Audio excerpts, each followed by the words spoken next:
Hey, good morning, good morning, good morning. How are you guys doing today? Hey, this is Gregory Wiles coming live to you from Houston, Texas with his inspirational morning talk. Hey, for first time listeners, I'm on Mondays, Wednesdays, and Fridays from 8:45 a.m.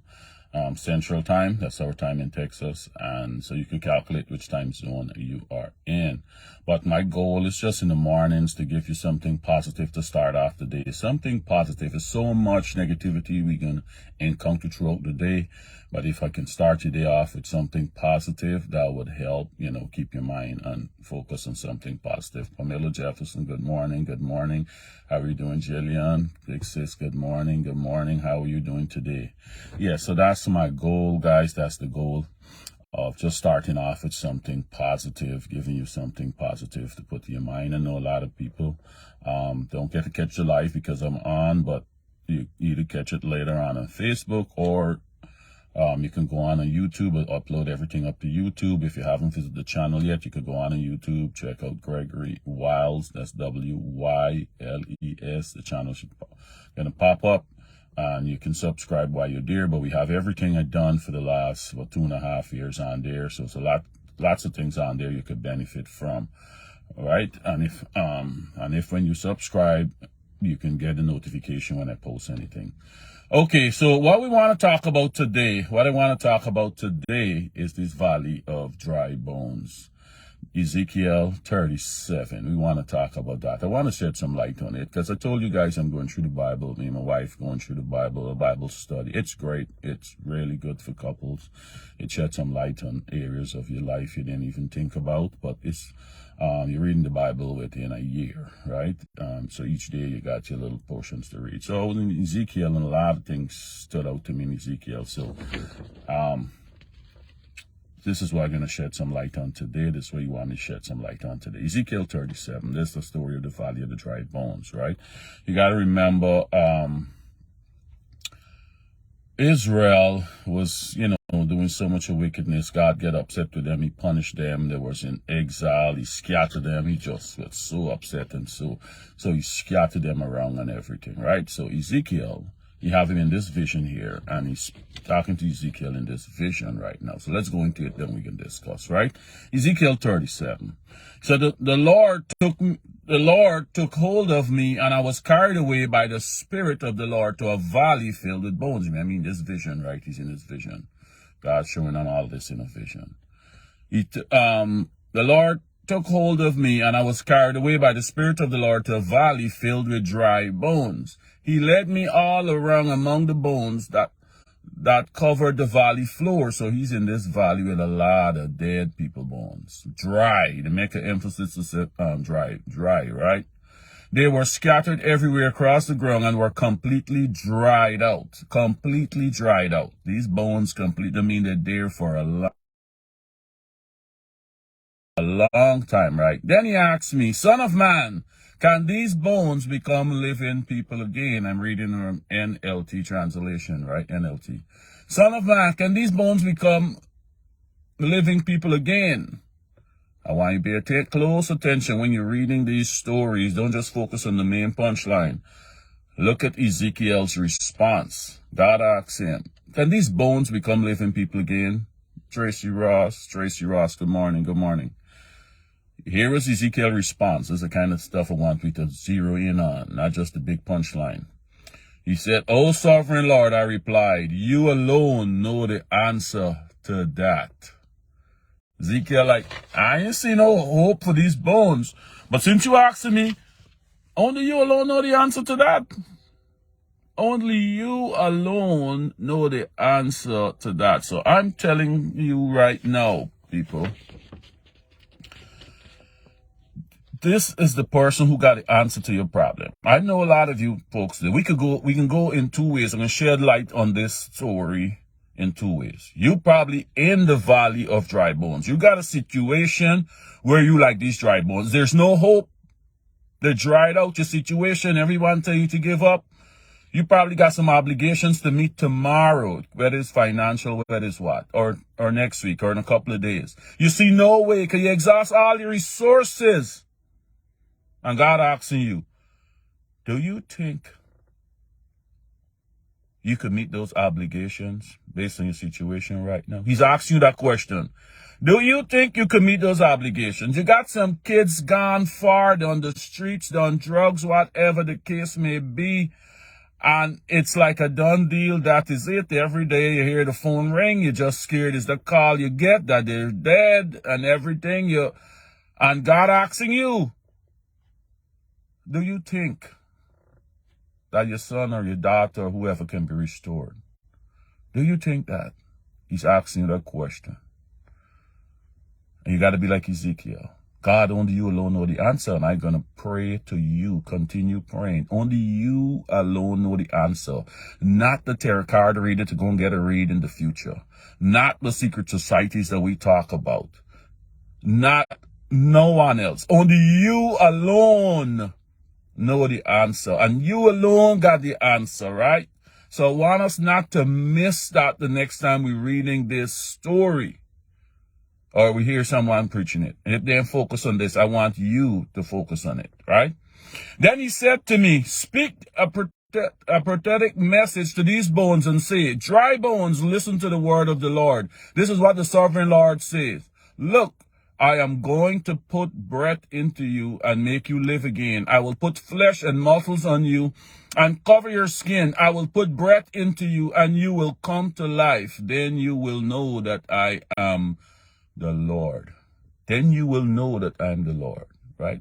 I'm gonna shed some more light on that. So I spoke this message just as he told me. Suddenly as I spoke, there was a rattling noise across the valley. The bones of each body came together and attached themselves as complete skeletons. Then I watched muscles and flesh form over the bones. Then skin formed to cover their bodies, but there still had no breath in them. So these dry bones, Ezekiel, do you think they could become living people again? Lord, only you know the answer. So he's saying, you speak to these bones, Ezekiel, and tell them what I'm going to do. I'm going to put muscles and tendons and flesh and all. Ezekiel, speak to the bones. And the start to come together. But there's no life in them yet. No life in them yet, right? Then he said to me, speak a prophetic message to the winds. Son of man, speak a prophetic message and say, this is what the sovereign Lord says. Come, O breath from the four winds, breathe into these dead bodies so they may live again. So your situation is dead. Your situation, according to man, is dead. Is no way out. No way out. Mr. Bank, you give me this notice that you coming and take my property in a couple of days. I got nowhere to go. It's done. People say, pack up your stuff and go. God saying, I could breathe life into the situation. But do you believe it? First thing, he asks Ezekiel before you go on and give him this message. First thing he asks him, don't let me waste my time, Ezekiel, if you don't have no faith. If you don't believe this, Ezekiel, let me look for somebody else. Before I go on, and I need to know where you stand. Do you think these bones can become living people again? Ezekiel never said, no, God, that's impossible. He said, you alone got the answer. You alone got the answer, right? So now he breathed breath into them. So I spoke the message as he commanded me, and breath came into the bodies. They all came to live and stood up on their feet, a great army. Man, look. What happened between verse 1? I just started here from going to be like those little kids in the movies. Oh, this stuff happened so quick. You know, you look in those movies, them kids is like, man, this happened so quick. Look, we just started looking and this happened. And then, you know, little kids get excited, don't understand, right? Too good. But I'm just saying here, this vision Ezekiel is in.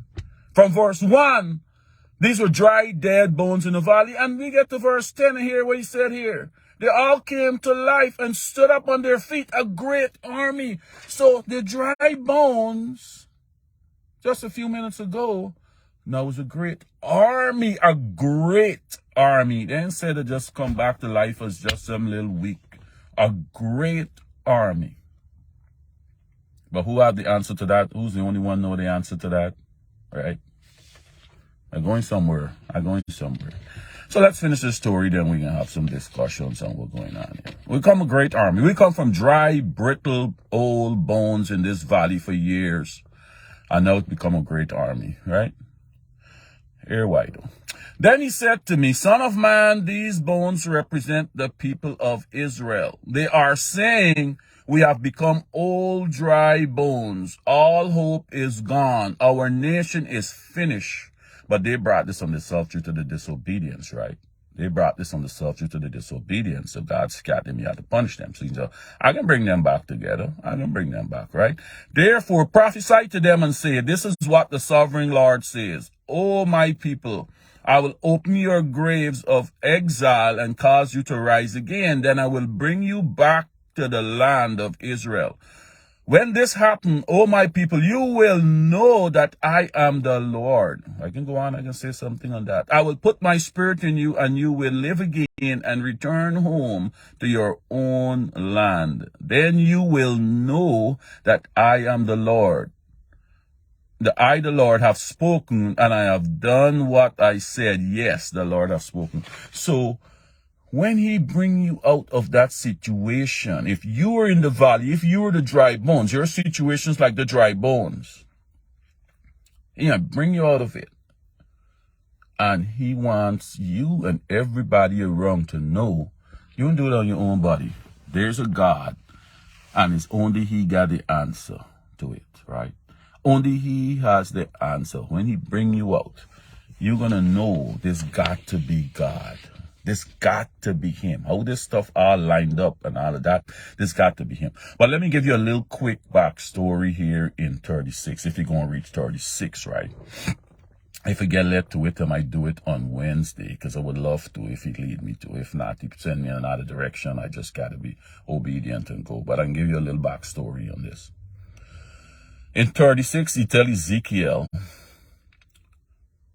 pray to the prophesy to the mountains and all the land. So in a nutshell, I ain't got time to go too much into it. If you leave me, I can go more in depth on Wednesday. But in a nutshell, what he did, because he know he can bring them back, he know he can prophesy and bring them back.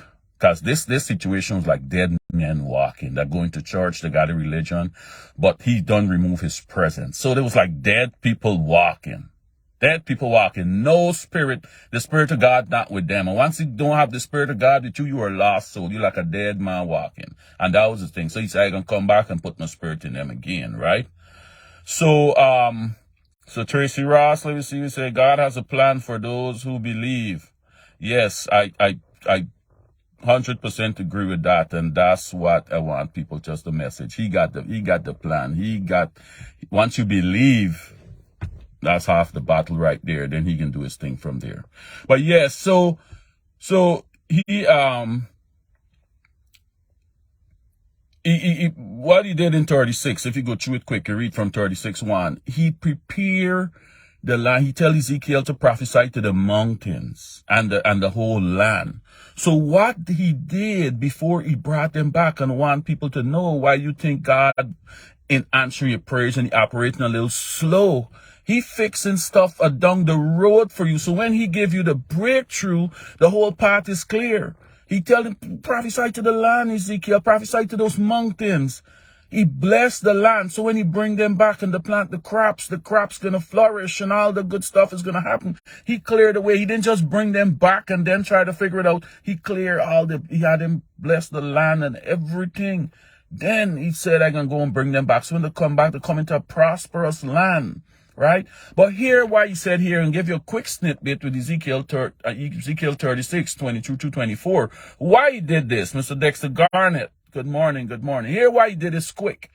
Therefore, give the people of Israel this message. This is Ezekiel 36, 22 to 24. He said, therefore, give the people of Israel this message from the sovereign Lord. I am bringing you back, but not because you deserve it. Not because you deserve it. Because if you read, let me go on a little bit. I'm doing this to protect my holy name on which you brought shame while you were scattered among the nations. I'm doing this to protect my holy name, not because you deserve it. Because the amount of sins and we do a lot of things we don't deserve. A lot of things we don't deserve, man. You look back, I look back at my life. Some of the things that I do, you should just get a whack me like how he whacked the people of Israel. And what he doing? I didn't deserve it. He doing it to protect his name. But he said, if you come back and you believe, and you genuinely, you never far gone out of my reach. You're never far gone out of my reach. Right? So, don't write no one off, right? So he's saying, I will show how holy my great name is, the name on which you brought shame among the nations, and I will reveal my holiness through you before their very eyes, says the sovereign Lord. Then the nations will know that I am the Lord, for I will gather you up from all the nations and bring you home again to your land. But before he did that, he had blessed the land and everything. Like I said, he bringing them back to a holy land. He bringing them back to a prosperous land. Right, guys? So he can do stuff to protect his name. So I'm saying, two ways we can go with this. I don't want to go on too more long. You and your situation could be the valley. You could be the dry bones. Right? Or you could be like Ezekiel, who he put in a situation with dry bones all around it, for you to prophesy, for you to give those people a message, for you to live your life, that they will see you through your life and inquire and want to know how you so happy, how stuff going to good, and so you could share your message with them and bring those dry bones around you to life. You could be the Ezekiel in the situation in the land of dry bones all around you. People who need some help, people who need to hear the word, people looking for answers. And before they turn to the tarot card, before they turn to people who are going to put a little magic and all that kind of stuff and tie up the life more, he's saying, I want you to give them this prophecy that I could bring them out. I could make the situation turn around. I'm the one who could bring them from dry bones to a great army. You could be the Ezekiel in the situation, or he's speaking to you with your situation. If your situation's a dry bones, he's saying, I got the answer. I could bring you back, but you don't deserve it. You don't deserve it. But I can do it to protect my holy name. I can do it to protect my holy name. Remember the story in India, the reading through it came out through when the whole pandemic stuff. And this guy, he was a pastor, and God sent him back. He wanted to be in the big city preaching and all that, but God said, no, you're going back to the village where you come from, a little remote village. He's like, man, why you sending me back there?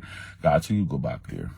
That's why I want you right now. Left the big city. I got other people in the big city. I need you back there, right? So you go back in the little village, from a little remote village. But there's a lady in there. Everybody says she mad, as we'd say, mental health, whatever you want to say. She walking around the streets naked and eating out the can. Just one of them.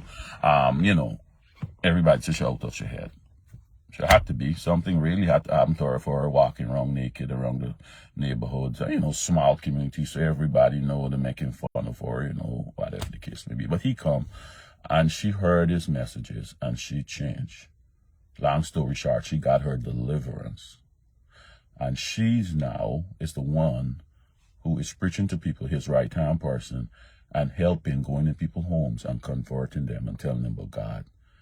But when people see God help her, they say, if he can help her, if that dry bones there that was far gone.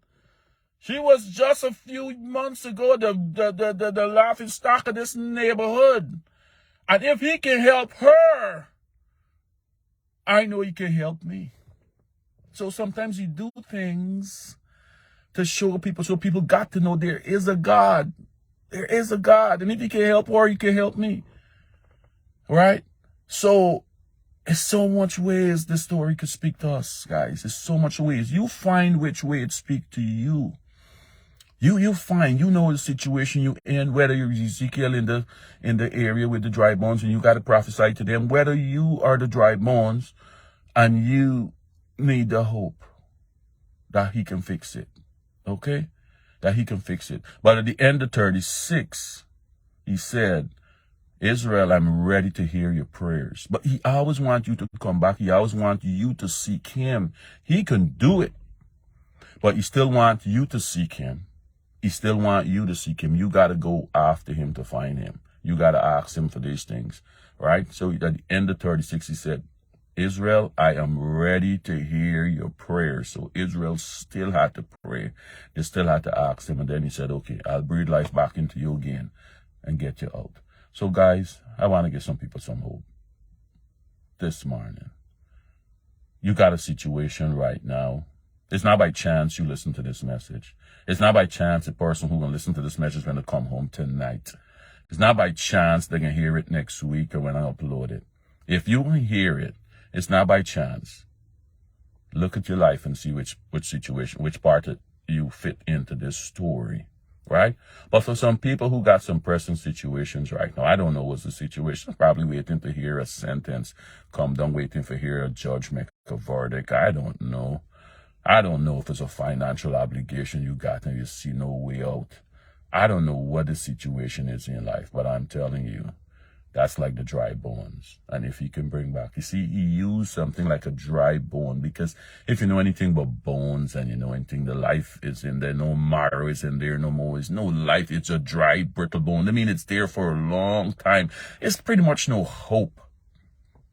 Pretty much no hope. That's why he uses something like a dry bone. There's no hope left in that bone. It's there for, it's just time for it to just rot and go, which is, and he's saying, I could still breathe life into dry bones and bring them back. All those bones come together, form the skeleton, he puts skin and all that. So I'm telling you, there's still life for your situation. Even though in the man's eyes, even though in your eyes, you don't see a way out. But when he asks you the question like he asks Ezekiel, say, God, I know you got the answer. Don't be crying. Don't say this is hopeless. Don't say I can give up. Don't say I'm going to kill myself because the situation is too bigger than me. That's what the enemy wants. He can restore dry bones. If he can restore dry bones, your situation is not too big for him. All right, guys. I'm going to leave that there. But can these dry bones live again, Ezekiel? Only one person got the answer. Know the answer to that. No one else. And you reach out to him. You tell Israel, I'm ready to hear your prayers. I can bring you back. I don't bless your land. I don't take care of everything for you before I bring you here. So your situation, he done line it up. He done line things up in the future already. He don't just get you out in that way for you to prosper. He said, I done bless the land, Israel. I done bless the land. I know I want to bring you back. So when you come back, you got to eat. You got to do all this. So I done take care of the land. So when I bring you back, you're ready to rock and roll, right? So I'm going to leave that there. But you guys have a great day. And thank you guys for listening. And by no chance you hear this message, right? We'll talk again on Wednesday. Goodbye.